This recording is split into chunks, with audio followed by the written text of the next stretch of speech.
La conférence médicale certifiante.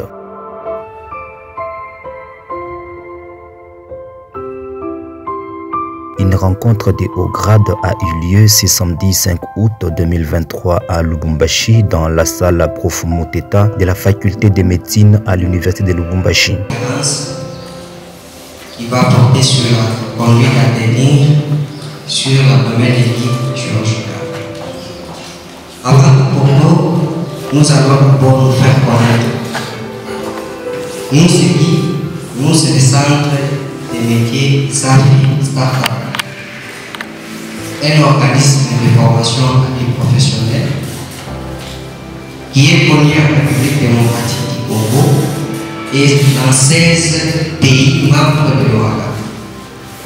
Nous sommes dotés d'un statut notarié, d'un RCSN, d'un numéro matriculé de l'Office national de l'emploi, et ça a été créé en date du 13 mars 2017 à Lubumbashi. La mission principale, c'est celle de faciliter l'amélioration des connaissances dans plusieurs domaines de la vie. Aujourd'hui, nous nous retrouvons dans cette salle, c'est le domaine médical qui nous a réunis. Et ce que nous faisons dans le domaine médical, ce sont des formations à remise à niveau, en imagerie, échographie, radiographie, ECG, etc. On organise aussi des formations à réanimation néonatale, en premier soin de secours et d'urgence, etc. Nous organisons aussi des forums, des conférences de réflexion aussi. La conduite à tenir devant un abdomen aigu chirurgical était le thème de ces assises qui a réuni les personnels de santé de la province du Haut-Katanga, Lualaba, Tanganyika, Kinshasa, Olomami et ceux des pays voisins.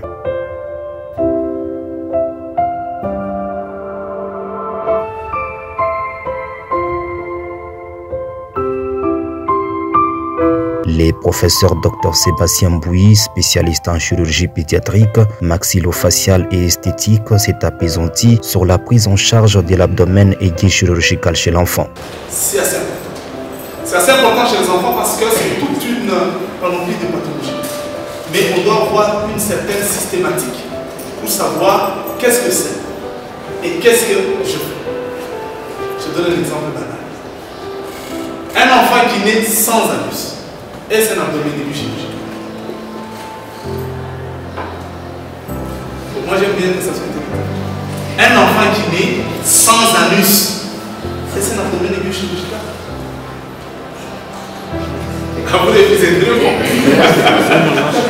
Non, je pense que ce n'est pas un abdomen aigu, mais c'est une urgence chirurgicale néonatale. Et s'il n'y a pas de fistule, vous voyez ce que ça signifie? On doit savoir quoi mettre dedans. Ça signifie que ça nous oriente un petit peu dans notre petite réflexion. Donc en fait, ces abdomens aigus, que tu les avais déjà définis, comme dans l'ensemble des pathologies, qui peuvent intéresser la cavité ou même la paroi, parce qu'il y a une pathologie de la paroi, et qui peut impliquer un abdomen aigu chirurgical, mais d'une façon aiguë, dans ce grand tableau d'abdomen aigu. On doit les savoir, c'est un réel défi chez l'enfant. Parce que ces derniers ne vous parlent pas. Tout ce qu'il fera, c'est pleurer. Ou il ne pleure pas, mais change de couleur. Et nous qui sommes médecins, on doit réagir très vite. Et ici, l'optique, c'est réagir vite pour tenter au maximum de trouver un diagnostic. Parce que si nous avons déjà un diagnostic, ça devient facile pour nous d'induire un traitement. On verra que les abdomens aigus chez les enfants peuvent conduire à la mortalité jusqu'à 70%. C'est quand même très drôle. Souvent, c'est parce que le diagnostic est donné tardivement. Il y a déjà des complications dans l'abdomen. La réanimation de ce nouveau-né de tout petit pose de grands problèmes. Ça devient assez... Vous voyez que la plupart des littératures nous ont 43 à Kinshasa à 23 et vous diront quand ils ont de la bronchite qui presque à 100% sont des patients qui partent dans ces gens d'urgence. Parce que réellement ça demande une prise en charge assez complexe et on a des résultats tout à fait aléatoires. Nous commencerons par la pathologie abdominale aiguë du nouveau. On donne ça. Nous tous, nous soignons les enfants. S'il vous plaît. Les enfants renvoient. On le voit, les mamans sont habituées. Après la tête, on le met sur l'épaule. Mais attention, verdâtre. Sachez d'emblée que ça signe l'abdomen aiguë chirurgie. Ne les gardez plus en pédiatrie. S'il vous plaît, premier réflexe à vous. Qu'il vomisse encore du lait, soyez à l'aise. Peut-être que vous voulez en pédiatrie, tout ça. Mais dès que vous voyez la bile chez un enfant, chez un nouveau-né, sachez que c'est chirurgical. Ne réfléchissez même pas. Renvoyez très vite, soit que le réanimateur commence à remonter ou appelez vite la chirurgie. Et si vous avez des vomissements chez cet enfant-là avec un ballonnement abdominal, ayez à l'esprit 6 diagnostics. D'abord, le ballonnement peut être dedans. Mais tout enfant qui vous ayez de la bile dedans. Retenez ces 6 diagnostics. Et est-ce que l'enfant peut faire une alvéocolite nécrosante? Je vous avoue, c'est une pathologie fréquente mais qui passe sur une impression. On peut juste faire même des petites questions entre nous. Qui a déjà diagnostiqué une entérocolite depuis le début de la vie? Nécrosante chez un enfant, chez un nouveau-né. Vous verrez qu'on ne diagnostique pas, mais les cas sont là. Et on va le voir. Si on on garde en pédiatrie un petit ballonnement et puis un jour ça devient fortement ballonné et quand on envoie en chirurgie, c'est tardivement et l'enfant. Ça peut être un lieu périonial, une péricule périoniale. Attention. Et la péricule périoniale, il ne faut pas la confondre avec une atrésie intestinale. Même si dans leur pathologie, par moment, ce sont des choses qui peuvent s'avoisiner. Ça peut être une malrotation intestinale ou une duplication du tube digestif. On va aussi parler de la duplication du tube digestif parce que nous tous avons souvent des conceptions un peu pas correctes. Parce qu'on dit duplication. J'ai pu passer à la duplication de l'estomac. Tout le monde croit qu'il a 2 estomacs. Quelqu'un avec une duplication de l'intestin, il a 2 intestins. On va pas la définition de la duplication. Ou la maladie de Hirschsprung. Je vous avoue, on a plein d'enfants qui ont la maladie de Hirschsprung sur la vie. Pour la plupart des littératures, c'est l'une des premières causes d'occlusion chez les enfants. Mais chez nous, c'est à peine qu'on en diagnostique dans nos cabinets. Donc c'est un problème. Mais attention, il y a un autre aspect. Tout ça, ça va souvent tendance à amener malade dans un tableau d'occlusion. Et pourtant, même les nouveau-nés nous font parfois des périculite. Le docteur, tu vas nous parler d'un enfant avec perforation gastrique. On a plein de nouveau-nés avec perforation gastrique et perforation colique. Le colon transverse. Il y en a beaucoup. 3 jours, 5 jours, 8 jours, 10 jours. Et si vous le mélange très vite, les gens sont des petits anges. Ils évoluent souvent très vite. Nous commençons par l'entérocolite. On comprendra que l'entérocolite nécrosante était une pathologie qui était relativement très rapide. Vous avez dit, j'aime bien ce qui est interactif. Dans les années 60, 70, il y avait trop peu de cas d'entérocolite. Mais pourquoi il y en a beaucoup maintenant? Mais vous refusez des diagnostics. Réfléchissez à pourquoi, docteur. Pourquoi il y a beaucoup de cas d'entérocolite?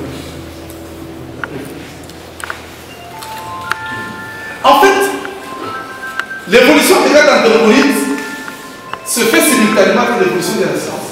On a des bons réanimateurs actuellement.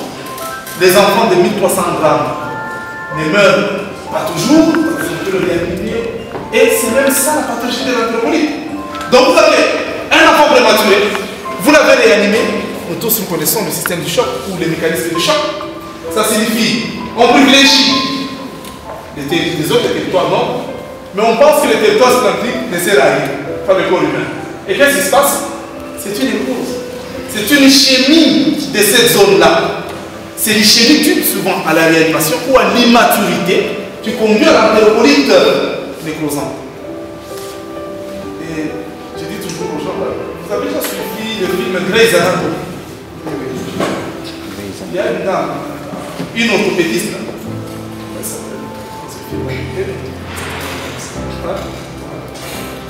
une dame orthopédiste, elle est tombée enceinte. Et je pense qu'elle a connu un accident. Et à rien faire, elle était obligée de mettre au monde un enfant, je sais pas, de 800 grammes. Ça, c'est là où chanter les chansons. All the design on my face. Vous verrez qu'on vous décrit toute la clinique d'une entérocolite dans ce film. cet épisode est consacré à la clinique d'une entérolite. Et l'entérolite, on peut opérer ça comme 10 fois avant que l'enfant ne survive. On n'est jamais blessé pour opérer ça. Donc, la plupart d'enfants qui ont autour de 1200 grammes souffrent souvent d'entérolite. Et les enfants sont en pédiatrie et traités pour des troubles digestifs. Non, il est lisse, mais c'est une entérolite, peut-être la première phase. Étant parmi les orateurs de ces grands rendez-vous des personnels soignants, le docteur Christian Tissous Nawej, chef des travaux et spécialiste en anesthésie et réanimation à l'université de Lubumbashi, a ouvert les fenêtres sur la prise en charge anesthésique de l'abdomen aigu chirurgical.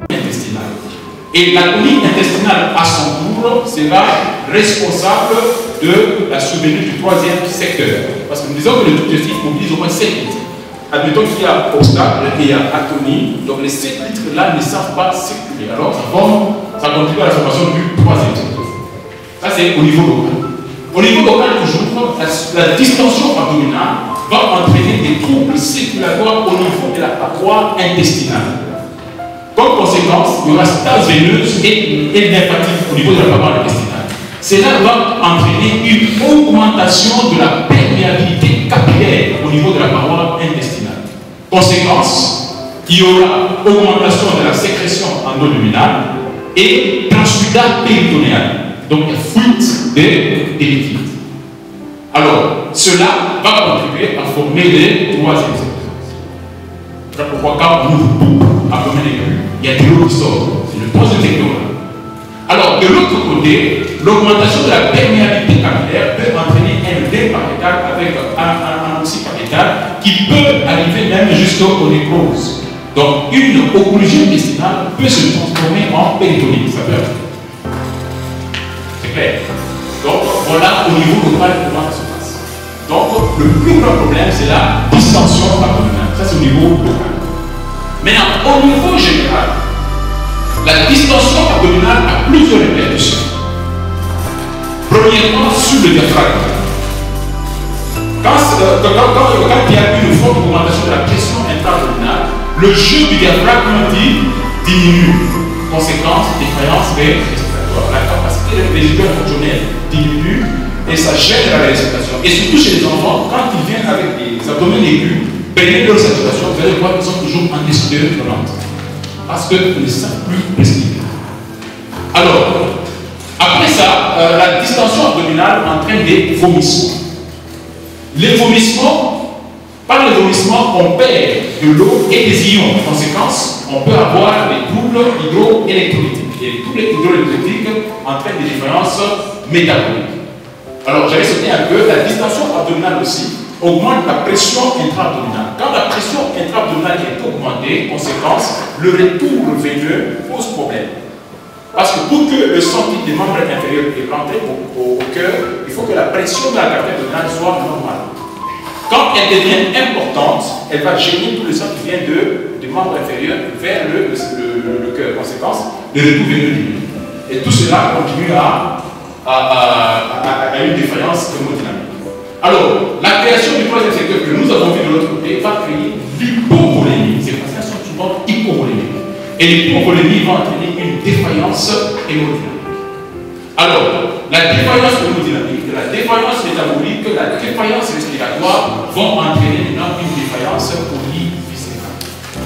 Et cela arrive avec le retard de prise en charge. Quand vous les prenez à temps, vous avez la chance de ne pas arriver au stade terminal là où il y a des défaillances. Et c'est quand le malade arrive déjà dans un stade de défaillance viscérale, qu'est-ce qu'on va faire? Alors, il est mieux de reprendre un peu avant. Alors, après cela, l'ischémie pariétale peut entraîner une translocation bactérienne et créer un sepsis. Et le sepsis va contribuer à la différence hémodynamique. Donc voilà les répercussions qu'on a sur le plan général. Donc sur le plan général, les patients avec occlusion intestinale ont une défaillance respiratoire, ont une défaillance métabolique et ils ont une défaillance hémodynamique qui peut entraîner, n'est-ce pas, une défaillance polyviscérale. C'est clair? Parce qu'il est déjà 13 heures là. Je pense que ça passe. Ça passe ou ça casse ou ça casse. Ça passe pendant les lots. On avance. Alors, physiopathologie, donc conséquence générale, il y a des hydratations. Voilà pourquoi quand nous faisons la numération formule sanguine, ces patients sont souvent en l'hématocrite est toujours élevé. Ce n'est pas qu'ils ont beaucoup de sang. Non, c'est une bonne concentration. Faites attention. Vous avez un patient avec abdomen aigu. Comment savoir qu'il est vraiment déshydraté? Faites l'hématocrite. Vraiment, c'est toujours élevé. Quand c'est élevé, donc c'est un signe de déshydratation. Il y a une suppression bionique, baisse de potassium, de chlore, de sodium. Passage de germes à travers la paroi, donc qui ça évolue vers une péritonite aussi, s'il y a ouverture de la cavité et ouverture plutôt de l'os. Voilà en gros la physiopathologie. Maintenant, ça c'est l'occlusion intestinale. C'est clair, c'est que nous maintenant, ce sont des patients qui sont hypovolémiques. Nous allons démontrer la physiopathologie. Alors, pour la péritonite, ces patients sont aussi hypovolémiques.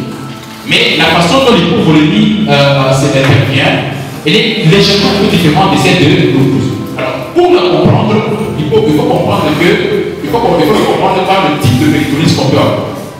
La péritonite peut être chimique, la péritonite peut être bactérienne. C'est clair. Donc, péritonite, c'est soit chimique, soit c'est bactérienne. Alors, ça c'est une image que j'ai, c'est un malade qu'on a opéré hier, qui est arrivé dans un tableau de coma avec insuffisance rénale. Il était admis dans un centre là, tout le monde l'a suivi parce qu'il était dans un hôpital général, on a pu le réanimer. Et nous l'avons opéré en coma, et réveillé, et il va bien. Nous allons en parler. Alors, les perforations. Perforation d'abord, il y a les pectonites. Pectonites d'abord chimiques. Quand est-ce qu'on a les pectonites chimiques? C'est lorsqu'on a des perforations digestives hautes, donc gastriques ou duodénales. Alors ces perforations, vont couler un liquide caustique, qui soit acide ou alcalin. Et ce liquide va entraîner une brûlure du péritoire. Le péritoire, c'est environ 1,5 à 2 mètres carrés. C'est pratiquement comme la surface corporelle. Donc, une péritonite généralisée, c'est comme quelqu'un qui est brûlé à 100%. Voilà, donc c'est ce liquide caustique acide ou alcalin qui va entraîner une brûlure, une véritable brûlure. Alors, cette brûlure, à quoi comme problème? La brûlure va entraîner d'abord, premièrement, une altération des capillaires péritonéaux. Alors, quand les capillaires sont altérés, ils vont entraîner une sécrétion dans la cavité péritonéale d'un liquide qui est riche en protéines et en électrolytes. C'est clair. Alors, de l'autre côté, ce liquide caustique va aussi entraîner un œdème et une inflammation qui va entraîner aussi une séquestration de liquide dans et sous l'épaisseur du péritoire, entre le péritoire pariétal et le viscéral. Conséquence, il y a formation du troisième secteur. Et ce troisième secteur va entraîner l'hypovolémie et l'hyponatrémie. Donc, vous comprenez que tous les patients avec perforation gastrique duodénale, ils sont hypovolémiques et hyponatrémiques le plus souvent. C'est clair? Voilà. Donc, ici, dans la péritonite, c'est par sécrétion dans la cavité d'un liquide riche en protéines et en électrolytes. Du fait du brûlure des capillaires. Ça, c'est le premier mécanisme. Le deuxième mécanisme, c'est l'iléus paralytique qui se crée. Et cet iléus paralytique va entraîner une accumulation d'eau et d'électrolytes dans la lumière digestive. Et cela associé à une diminution de l'absorption intestinale et aussi des vomissements. Conséquence, aggravation de l'hypovolémie. Donc vous comprenez que les patients en occlusion et les patients en péritonite sont en hypovolémie. On n'opère pas un malade qui est en hypovolémie avec trouble hypoélectrique. Avant de le mettre sur la table, il faut d'abord corriger cela. C'est clair? Alors notez que les péritonites au départ, les péritonites chimiques, elles sont entre guillemets stériles. Mais on dit au bout de 6 heures, toute péritonite chimique est considérée comme étant septique. Ça, c'est la péritonite chimique. Alors, les péritonites bactériennes arrivent pour toute perforation digestive, moyenne ou basse, iléale ou colique. Et là, quand il y a perforation à ce niveau-là, il y a un liquide qui va couler l'espace de la cavité abdominale, c'est le liquide fécal ou iléal, contient une concentration élevée des germes, aérobie et anaérobie. Et ce liquide-là va entraîner aussi une inflammation péritonéale intense, entraînant une séquestration liquidienne avec apparition d'un troisième secteur et d'un iléus paralytique d'une hypovolémie. C'est clair? C'est clair? Donc, dans l'occlusion, c'est la distension. La distension fait que ça se répercute sur les parois, c'est au niveau local, et aussi ça se répercute sur le plan général. Mais tout aboutit vers une hypovolémie avec tout le niveau et l'air. Mais dans les péritonites, c'est pas plus, n'est-ce pas, de du territoire. Et cela aussi aboutit vers la formation du troisième secteur, n'est-ce pas, et d'un iléus avec hypovolémie et tout le niveau et l'air. C'est clair? C'est clair? Oui. Vous n'avez le droit? Et donc, on peut avancer. Voilà. Voilà en gros comment arrive l'hypovolémie, dont Coachman va parler, à ce moment. Alors, regardez un peu comment ça arrive. L'hypovolémie, ça veut dire quoi? Ça signifie que nous perdons le liquide. Le liquide, en principe,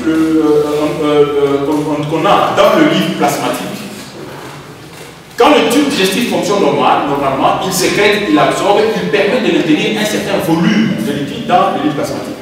Maintenant, quand le mécanisme là, au niveau du tube digestif faillit, il ne sait plus remettre le liquide au niveau de la circulation. Conséquence, la volémie s'installe. Et maintenant, les dégâts ou les conséquences de cette volémie dépendent du volume qu'on a perdu. C'est clair? Par exemple, quelqu'un qui a perdu environ 0 à 15% de son volume, là on dit qu'il est au grade 4. Et il peut aller jusqu'au grade 4 de la perte de liquide. C'est clair?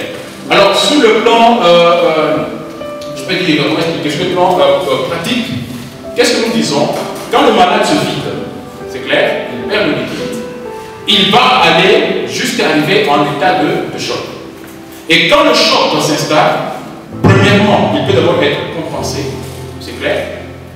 Parce que, qu'est-ce qui fait que ça compense? Quand le volume diminue, l'organisme met en marche des mécanismes de compensation. Donc, c'est la stimulation du système sympathique. En premier lieu.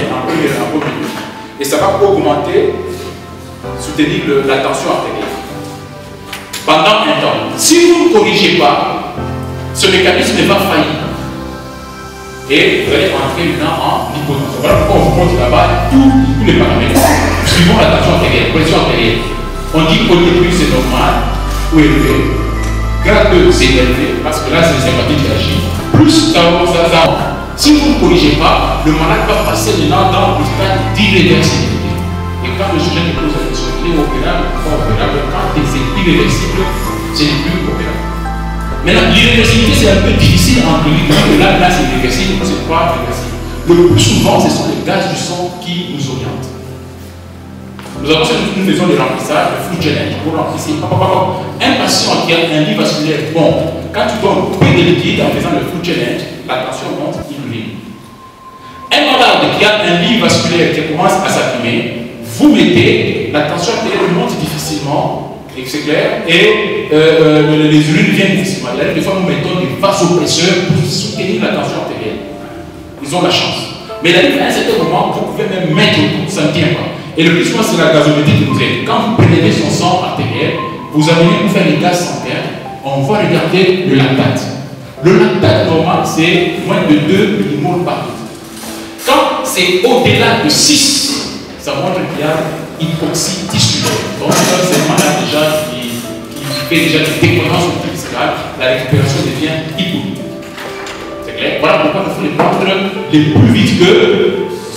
Voilà ce qu'on montre pas comme signe de l'hypocompression naturelle, comment ça évolue. Alors, la prise en charge, je passe directement. La prise en charge est chirurgicale. Mais avant qu'elle ne soit chirurgicale, elle doit d'abord être médicale. Médicale, donc les mesures de réanimation. Chez nous, elle est pré, et post-opératoire. voie de traitement, la réparation doit être entamée dès la question du patient. Donc c'est une urgence. Elle a pour but de corriger les perturbations hydroélectriques et acido-basiques. Elle doit être poursuivie en pré- et post-opératoire jusqu'au rétablissement du transit. Alors, c'est quoi la prise en charge? Quand le malade, je me focalise carrément sur les points essentiels. Le malade doit avoir une sonde nasogastrique. Nous voyons des malades avec occlusion intestinale pour la mettre en salle d'opération sans sonde nasogastrique. Non. La sonde nasogastrique a un avantage, ou bien plusieurs avantages qu'on est en train de demander là. Quantifier les taux récepteurs, éviter le glissement, réduire beaucoup plus la distension abdominale, ça nous gêne. Surtout nous, anesthésistes, lors de l'injection anesthésique, ça peut entraîner, pour éviter les inhalations, les syndromes d'inhalation. Voilà les avantages de la sonde nasogastrique. Donc, la première des choses, un malade qui va devenir chirurgical doit avoir une sonde nasogastrique. Deuxièmement, vous devez avoir une voie veineuse de bon calibre. Nous disons, à l'anesthésie, nous devons avoir 2 voies veineuses. Nous voyons le plus souvent, on nous amène en salle d'opération, ou bien quand nous allons voir les malades, vous allez voir un malade avec abdomen aigu, avec boucle hydroélectrique, on lui met un avocat G24 à jaune, à auto. Il ne faut plus faire ça. Ne faisons plus ça chez nous. Arrêtons ça.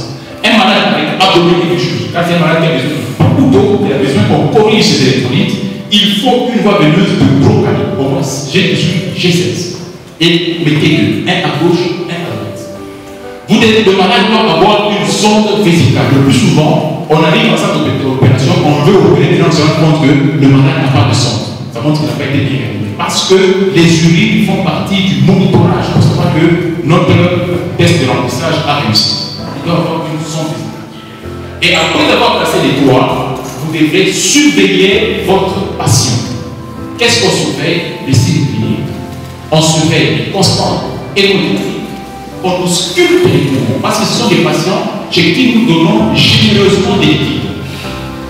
Il peut avoir un problème rénal ou cardiaque. Il fait que le malade entre en moi. Et si tu ne sculptes pas, tu seras comment? Parce que chez nous, dans notre milieu, nous n'avons pas des monitorages spéciaux, notamment les PVC, le son des sons, on n'en a pas. Nous, c'est beaucoup plus d'auscultation. Et la durée, donc la sonde doit vraiment. Alors, comment compenser les pertes hydroélectriques? La quantité à perfuser et le débit de perfusion sont dictés par les signes cliniques, donc sont dictés par l'état du patient. Le patient peut arriver dans plusieurs stades. Il peut arriver précocement à l'hôpital, il n'est pas déshydraté. On a déjà vu des cas comme ça, abdominaux, il arrive à l'hôpital, il est déshydraté.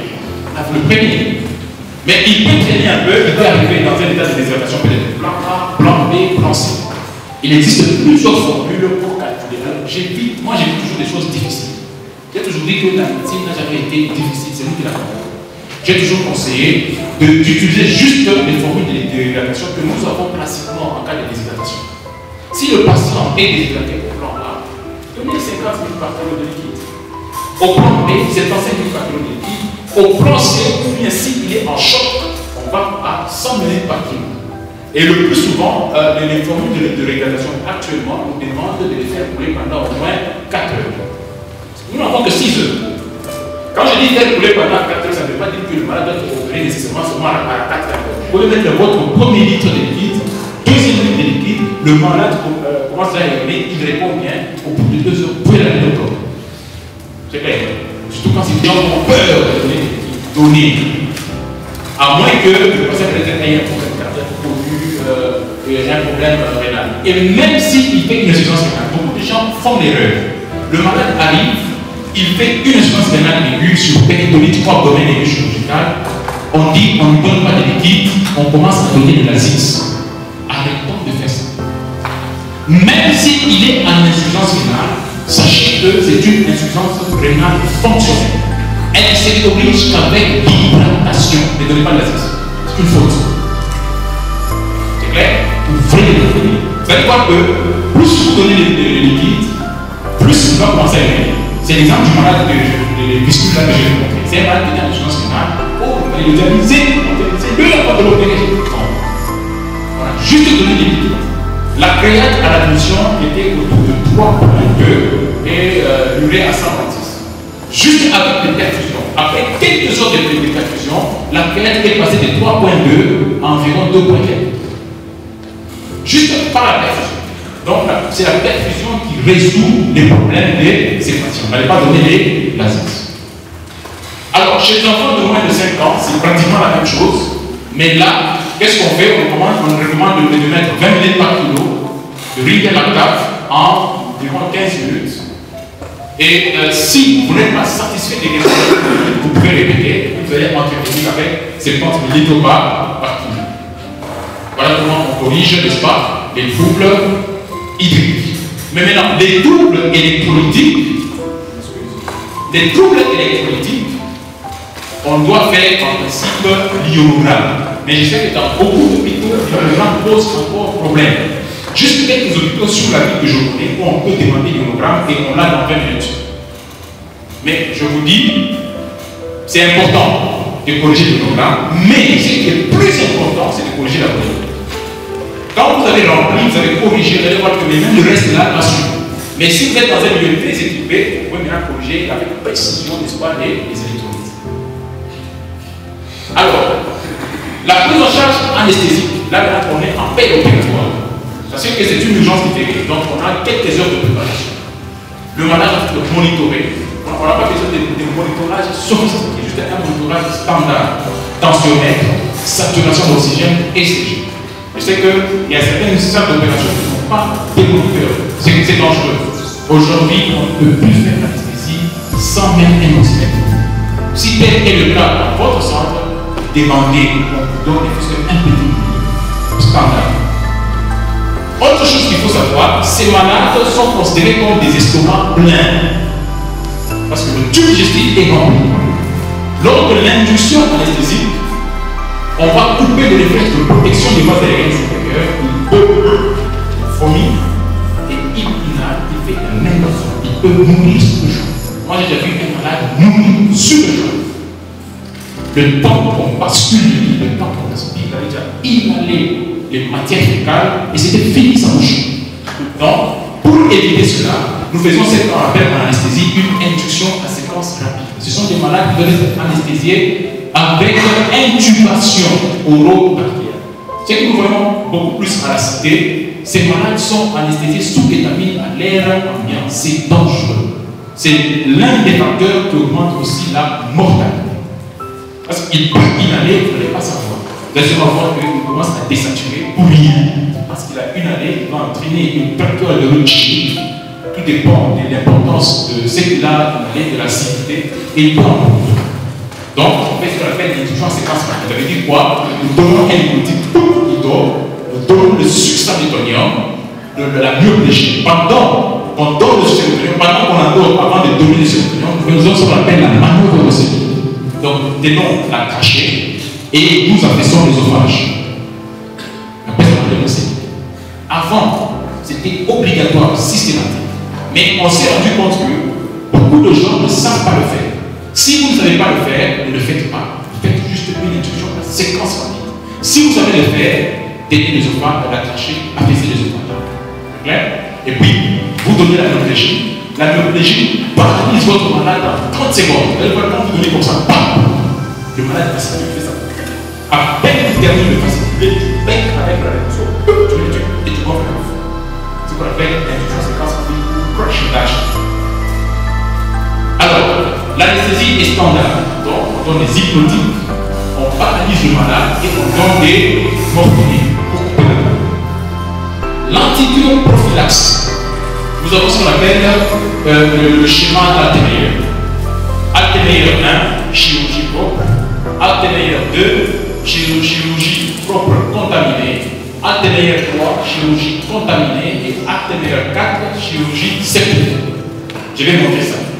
Et c'est sur base de la classification d'Altenmeyer que nous donnons les antibiotiques. Alors, pendant l'intervention, le malade perd aussi les liquides. Quand on ouvre la cavité abdominale, il fait perdre la chaleur. D'abord, par la chirurgie elle-même, le malade perd la chaleur. 1. Par conduction, le malade perd la chaleur par convection, le malade perd la chaleur par évaporation. Et il perd aussi la chaleur par, comment dirais-je, le dernier c'est quoi? Quand on perd la convection, non pas convection, on parle de... quand on perd avec, dans l'échange de température avec les corps à distance, je vais vous revenir après, c'est aussi sur les 4 moyens par lesquels on perd la chaleur. Mais ici c'est beaucoup plus la conduction, c'est clair, parce que vous dormez sur un lit qui est un peu froid que vous, et aussi le fait qu'on ouvre le capteur, la chaleur que vous perdez, vous perdez aussi beaucoup de liquide, puisque pour que le liquide, c'est pas fort, il y a de l'énergie que vous consommez, voilà. Vous perdez aussi beaucoup de liquide. Et à part ça, vous devez assurer l'analgésie post-opératoire. Le plus souvent, nous donnons les antidouleurs qu'après intervention. Les antidouleurs, on les donne déjà avant la fin de l'intervention. Préventive analgésie. Donc, ici, qu'est-ce qu'on donne? Paracétamol ou bien un ANS 30 minutes à 45 minutes avant la fin de l'intervention. On fait le protocole de l'analgésie multimodale. Je vais en parler. On va vite parce que j'ai pas trop de temps. Voilà l'antibrophylaxie selon Altemeyer. Voilà pour Altemeyer 1, exemple. Vous faites une chirurgie où il n'y a pas d'ouverture des viscères que de la sepsie. Là, vous pouvez ne pas donner l'antibiotique. C'est clair? Altemeyer 2, ouverture de viscères que contamination minime de la sepsie. Par exemple, une occlusion qui n'a pas pu suffiser. Une occlusion, par exemple, en son début. On est sûr qu'il n'y a pas beaucoup de translocation bactérienne. Bon, là, on peut donner l'antibiothérapie. Alors, Altemeyer 1 ou Altemeyer 2, l'antibioprophylaxie se donne pendant l'intervention, c'est clair. Et si on doit la continuer, c'est maximum 24 heures, 48 heures. Chez nous, quand nous donnons l'antibiothérapie, nous donnons jusqu'à 20 jours après l'opération. C'est pas ça. C'est une fausse.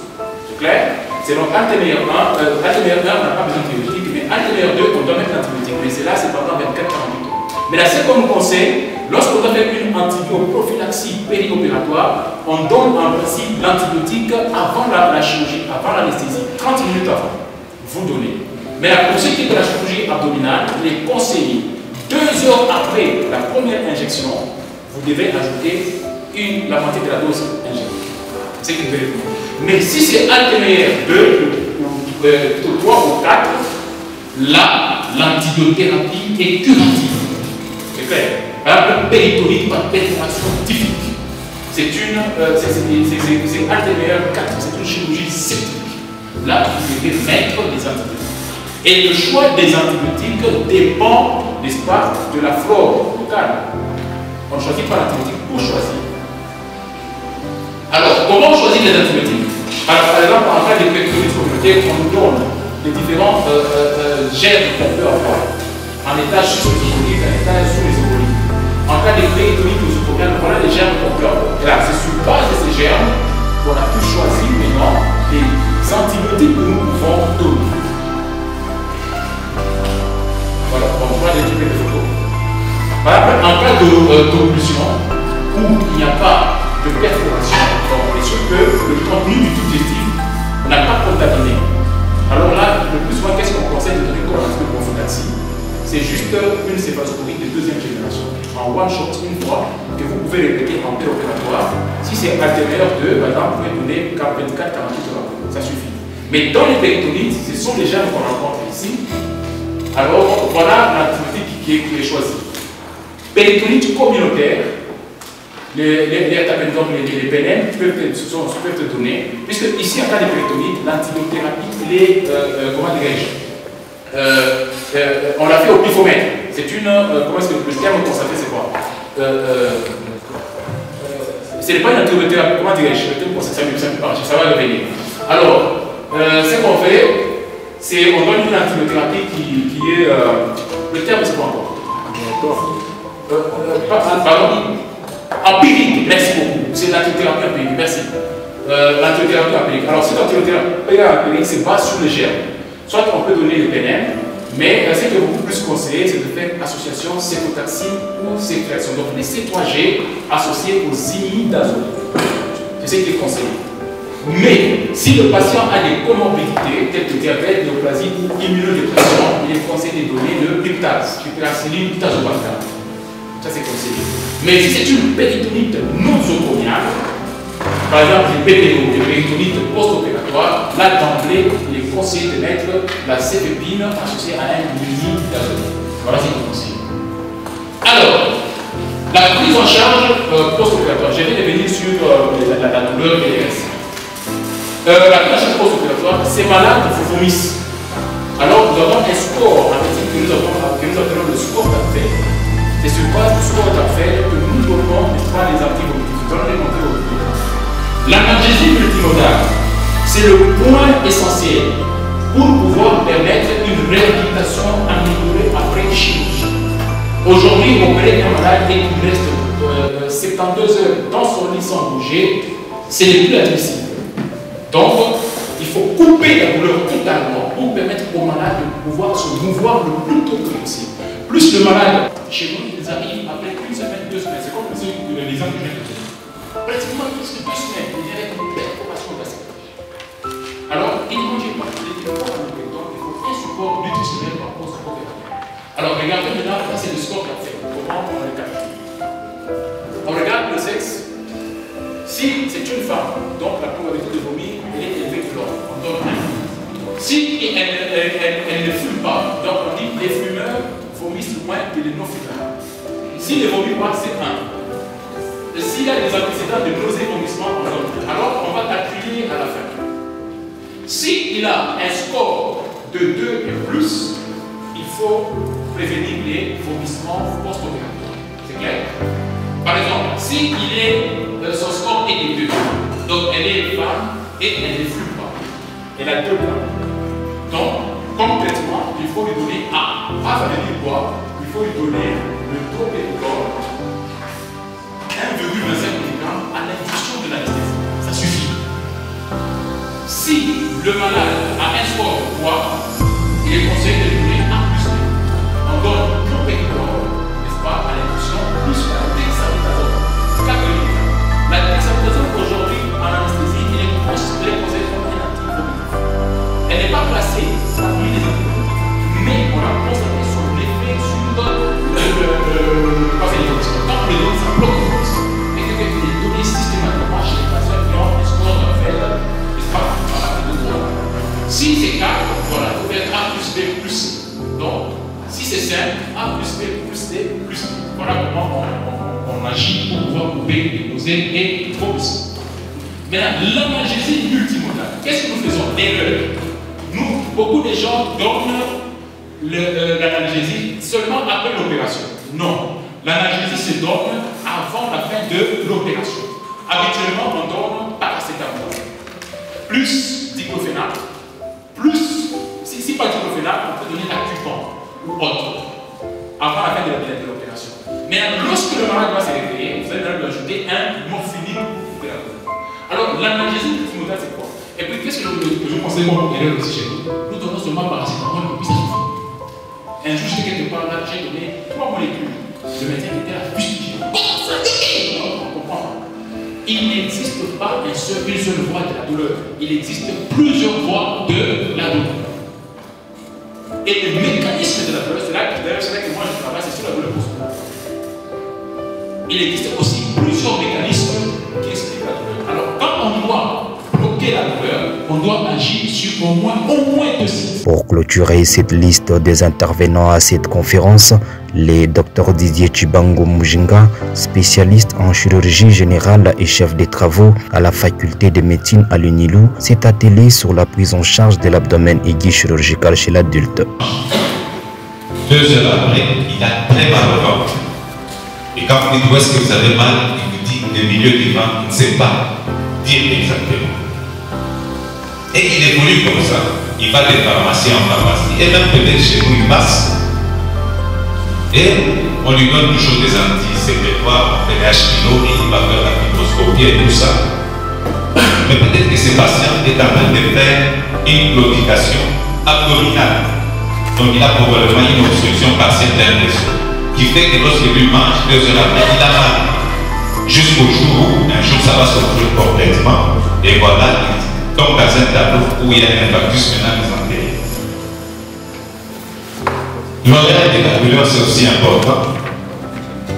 beaucoup plus des internistes, mais comme je viens de donner 2 heures après, ça peut être un acte d'une obstruction par certains vaisseaux mésentériques qui fait qu'il a une claudication abdominale.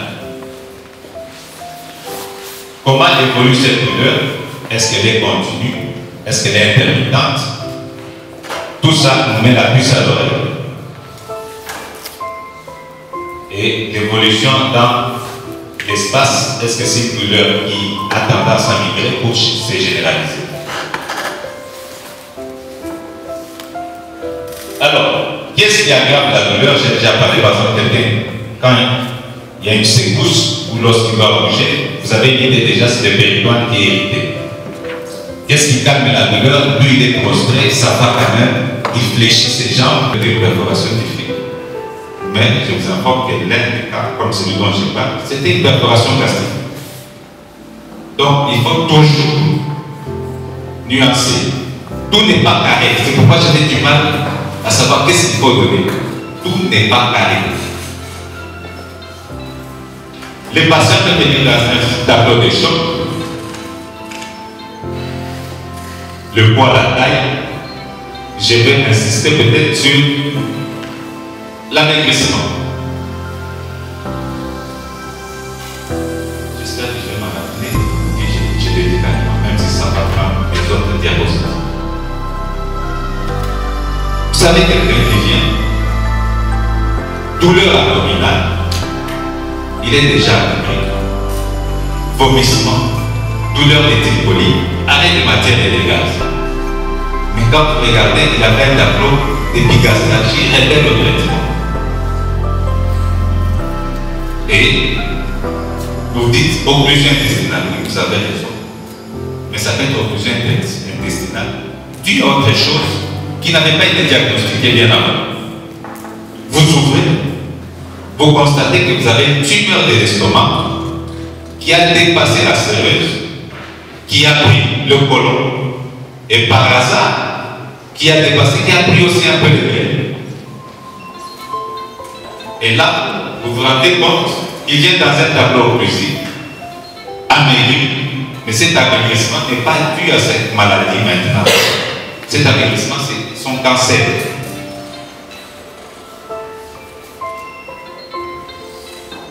Les symptômes digestifs, nausées, vomissements, diarrhée.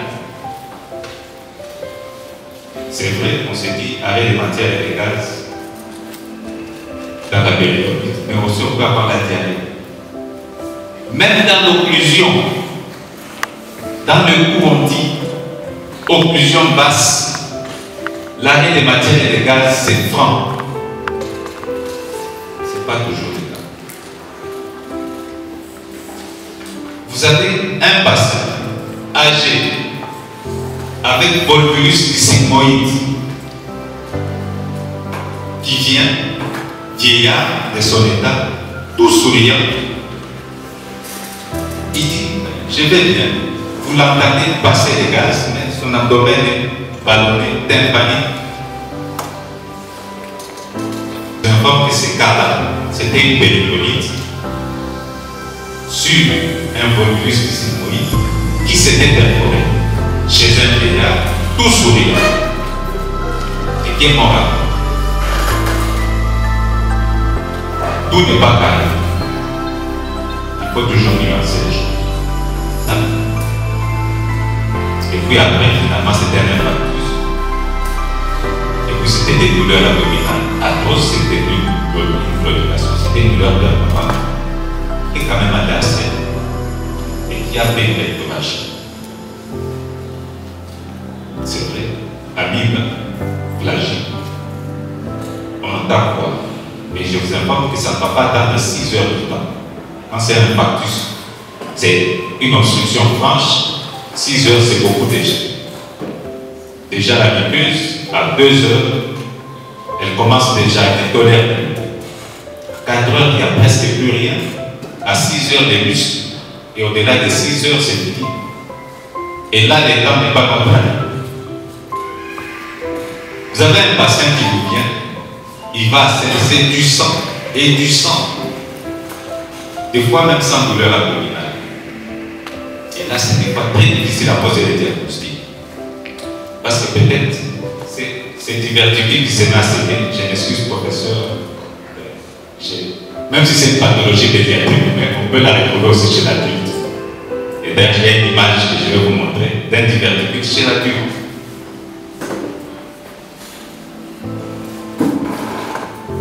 Les symptômes extra-digestifs. Vous allez vous dire, qu'est-ce qui vient faire l'appareil urinaire alors que nous sommes dans l'abdomen aigu? Vous avez un patient, douleur abdominale, de la région lombaire, fossilia, organes génitaux. Il est agité. Associé à cela, un arrêt de matière négatives, des vomissements, mais très agité. Ça commence à tourner dans la tête. C'est quoi ça? C'est une occlusion. Abdomen non cicatrisé. Mais quand vous y réfléchissez bien, si c'est une douleur du conduit digestif d'un organe obstrué, la douleur se projette sur la ligne médiane. Mais quand c'est les voies urinaires hautes de la région lombaire vers la fosse iliaque droite, organes génitaux, les patients agités. Mais ce qui confond tout, il a un météorisme, il a des vomissements, il a un arrêt de matière et de gaz. Et on y entre, on ouvre. Il n'y a rien, aucun obstacle. Qu'est-ce qu'on fait? On referme la main. Le plus courageux, il enlève l'appendice, il va dire Joe malade est toujours. Et les malades est toujours occupés peut-être. Ou peut-être que tout revient à l'ordre. Mais en réalité, quand vous faites peut-être une radio, vous avez vu les niveaux. Mais associé à ces niveaux, il y a un calcul visible dans l'air des urétères. C'est une occlusion tout simplement réflexe. Il fallait faire attention au siège de la douleur, à son irradiation et à son type. La clinique. Vous avez, j'ai mis en rouge, pneumaturgie, fécalurie. Et vous avez ces patients-là qui ont cette pneumaturie ou cette fécalurie. Un bon jour, il est dans un tableau d'occlusion. Vous ouvrez. C'est réellement une occlusion. Mais ce n'est pas une fécalurie, la pneumaturie qui est à la base de l'occlusion. Mais c'était probablement qu'il avait une maladie des côtes. Et des fois, le diagnostic est difficile pour ces pathologies-là. C'est quand vous ouvrez, vous enlevez, vous amenez, on analyse et à la campagne, et c'était une maladie des côtes. Alors, je ne vais pas insister là sur les pertes périodontiques ou les causes gynécologiques. Cardio-thoracique, je passe. Alors, les antécédents, c'est important quand même. L'alcoolisme peut vous mener sur la piste. Vous savez que c'est un alcoolique chronique. Douleur épigastrique intense. C'est probablement une pancréatite chronique qui est devenue aiguë à ce moment-là. Mais ça peut être aussi autre chose. Il peut perforer son estomac, tout est possible. Facteur de risque cardiovasculaire, pas pareil. Être très attentif. Et s'ils avaient été attentifs, ils auraient su que la douleur de la péritonite n'est pas la même que la douleur de l'occlusion. Cette occlusion, c'est une douleur permanente. Elle est généralisée. Ou elle peut être localisée si c'est une péritonite localisée. Mais la douleur de l'occlusion, elle est paroxystique. Ça dépend du mécanisme. Elle peut disparaître complètement au moment des accalmies ou bien un fond douloureux peut détériorer. Bon, des antécédents gynécologiques, ça va être aussi une chirurgie qu'on fait des gynécologues. Ils sont partis. Ils ont aussi blessé peut-être l'intestin. Et les patients viennent dans un tableau d'une péridonite après intervention. C'est possible qu'il viendra plus tard. Gastro-entérologie. Maladie des Crohn, c'est vrai que des fois il est difficile chez nous de quelle maladie il dit. Moi j'ai souffert d'une maladie des Crohn. Mais ailleurs, peut-être qu'on le sait déjà, il a une maladie des Crohn, il a une rectocolite hémorragique. C'est un peu des antécédents qui peuvent vous mettre sur la liste d'une occlusion, d'une péridonite, ou peut-être d'une tumeur qui est devenue obstructive plus tard.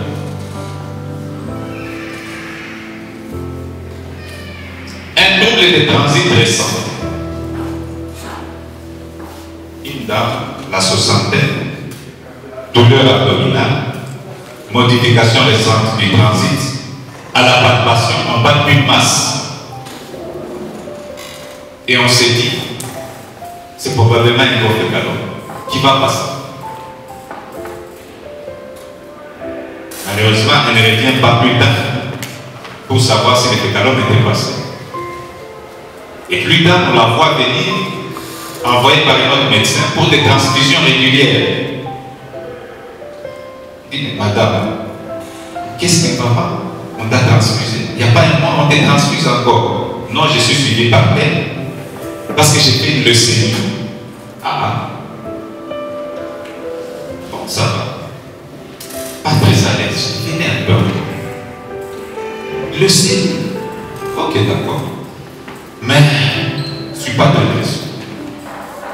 Et par moment, des rectorages.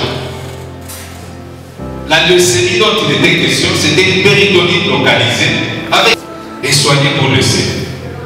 Et qu'est-ce qui s'était passé? C'était une tumeur du côlon droit qui a perforé les